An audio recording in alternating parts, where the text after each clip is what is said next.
Beyond the myths of Hollywood, the real Wild West was built by unsung heroes. Today on Vintage Shots, we honor 9 black legends through their incredible true stories. These are the courageous faces that shaped the American frontier. Now, join us as we explore.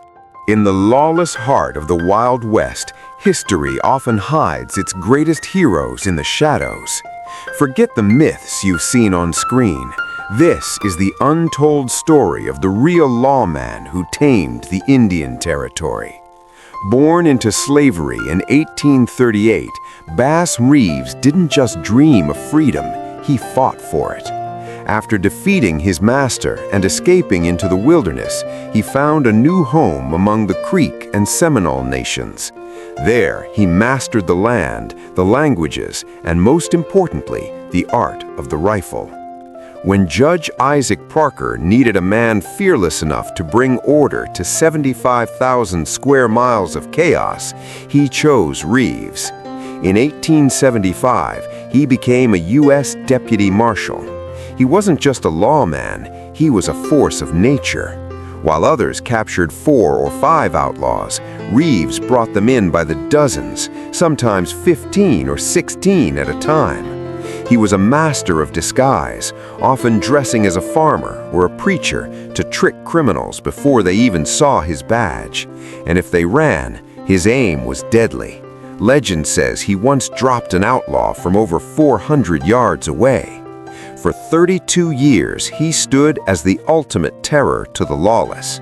Some say he was the real inspiration for the Lone Ranger. But Bass Reeves was no fiction. He was a hero of flesh and blood, the first of 9 legends who redefined the American frontier. In the lawless wilderness of the American West, delivering the mail was a death-defying mission. But for one woman, no mountain was too high and no blizzard was too cold. Meet Stagecoach Mary Fields. Born into slavery in the 1830s, she was a woman who defined the word tough. After the Civil War, she found herself working at a convent in Montana. But make no mistake, Mary was no saint. She smoked cigars, frequented saloons, and was known to have a temper as hot as a smoking gun. In 1895, at the age of 60, when most people were slowing down, Mary was just getting started. She became the first black woman to deliver mail for the United States Postal Service. She didn't just carry letters, she protected them with a rifle and a revolver.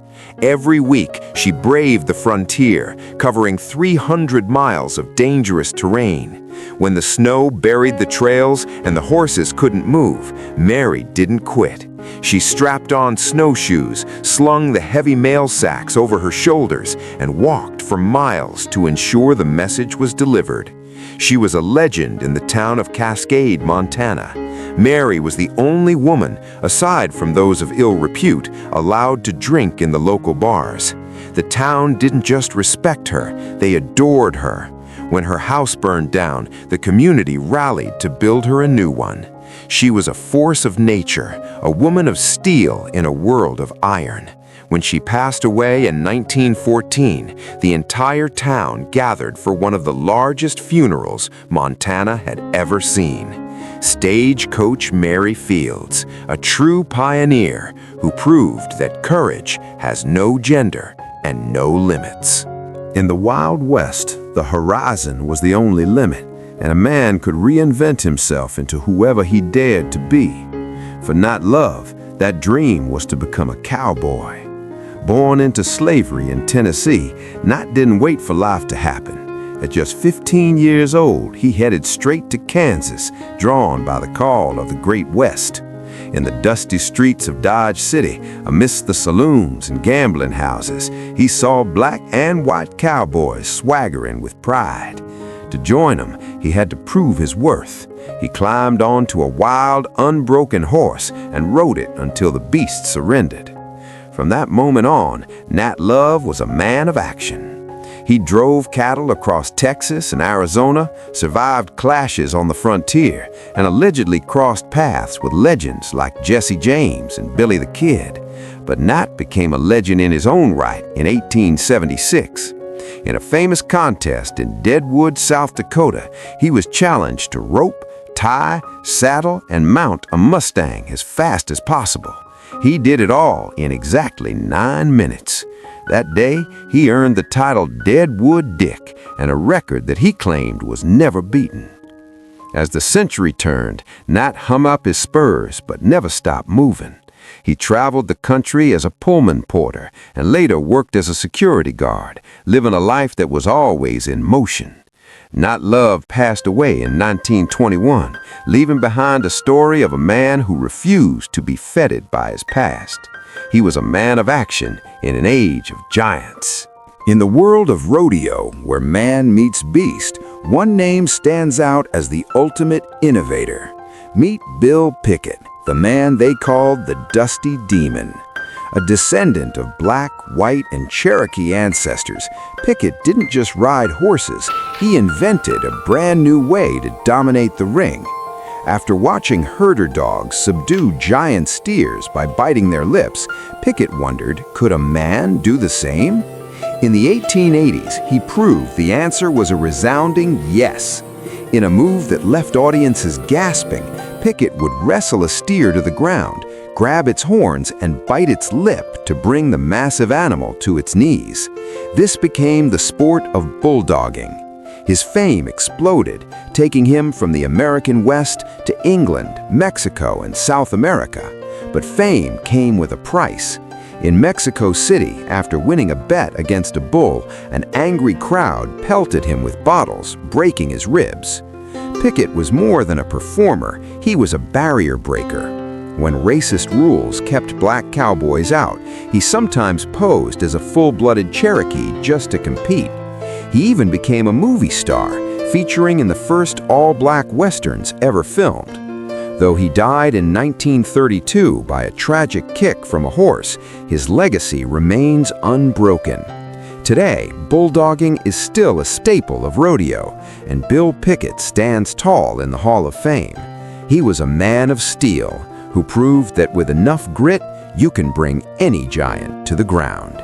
In the vast history of the Wild West, many came seeking fortune, but Bridget Biddy Mason forged hers from the chains of slavery. Born in 1818, she spent decades at the mercy of others. Her master forced her to walk a grueling 1,700 miles from Mississippi to Utah, trudging behind a caravan while protecting her children, including a newborn baby. But her master made a fatal mistake. He brought her into California, a state where slavery was illegal. Biddy Mason didn't just wait for luck, she seized her freedom. With the help of new friends and a brave local sheriff, she took her master to court. Despite bribes and threats, a judge ruled in her favor in 1856. Biddy and 13 members of her family were finally free. But that was only the beginning of her legend. Settling in Los Angeles, she worked tirelessly as a nurse and midwife, saving every penny with a vision for the future. She invested in land when others saw only dirt. Biddy Mason became one of the richest women in Los Angeles, a real estate tycoon who used her wealth to heal her community. She founded schools, fed the poor, and established the city's first African Methodist Episcopal Church. Though she was buried in an unmarked grave for nearly a century, her legacy could not be hidden. In 1988, thousands gathered to finally give this pioneer the honor she deserved. Biddy Mason, the woman who walked toward freedom and built an empire. In the untamed Wild West, reinvention was often the only way to survive. But for one woman, it was the only way to serve. Meet Kathy Williams, a woman who lived a dangerous double life in the heat of the American frontier. Born into slavery in 1844, she saw the horrors of the Civil War firsthand as a forced laborer, a cook, and a washerwoman for the Union Army. She watched cities burn and gunboats sink, but when the war ended, Kathy refused to return to a life of servitude. She cut her hair, donned a man's uniform, and stepped into the recruitment office as William Kathy. In 1866, she did the unthinkable. She enlisted in the 38th U.S. Infantry Regiment. She became one of the legendary Buffalo Soldiers, the fierce black regiments named by Native Americans for their courage and spirit. For 2 grueling years, she marched across the scorching plains and rugged mountains, protecting the construction of the Intercontinental Railroad. Her fellow soldiers never suspected that the brave man beside them was actually a woman. It wasn't until a deadly case of smallpox struck in 1868 that her secret was finally revealed. A doctor's examination ended her military career, leading to an honorable discharge. But Kathy Williams had made history. She remains the only woman to ever serve as a Buffalo Soldier and the very first black woman to enlist in the United States Army. She was a soldier of iron will who proved that valor knows no gender. In the glittering, gold-crazed streets of San Francisco, most people were looking for nuggets in the dirt. But Mary Ellen Pleasant was looking for something more powerful: information. Born in 1814, her origins were a mystery, but her intellect was undeniable. She didn't rely on books, she studied people. Working as a domestic servant, she mastered the art of observation, famously saying, "I have let books alone and studied men and women a good deal." She was a master of the long game. While working as a cook for the city's elite, Mary eavesdropped on their private conversations, learning the secrets of the stock market and real estate. She took her small savings, invested with boldness, and built a massive fortune. On the 1890 census, she didn't just call herself a housekeeper, she listed her occupation as capitalist. But Mary Ellen Pleasant wasn't just building an empire for herself, she was funding a revolution. She was a secret financier of the abolitionist movement.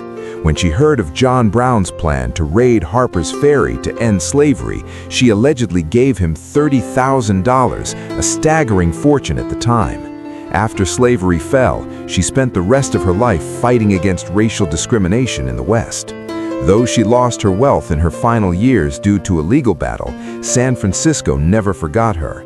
She died in 1904 as the mother of human rights in California, a woman of mystery, a woman of wealth, and a fearless warrior for justice.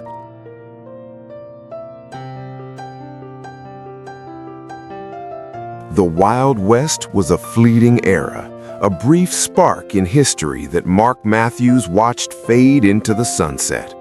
Born in 1894, he didn't just hear stories of the frontier, he lived them. At just 15 years old, too young to legally serve, he lied about his age to join the legendary 10th Cavalry. He was a Buffalo Soldier, a man of iron and horse, trained at Fort Huachuca to ride, jump, and shoot with deadly precision. Every time there was a contest, Mark Matthews was the one who walked away with the win. In 1916, he rode into the dusty heat of Mexico, participating in the relentless pursuit of revolutionary Pancho Villa. But the end of the frontier wasn't the end of his service. Mark Matthews became a bridge between two worlds.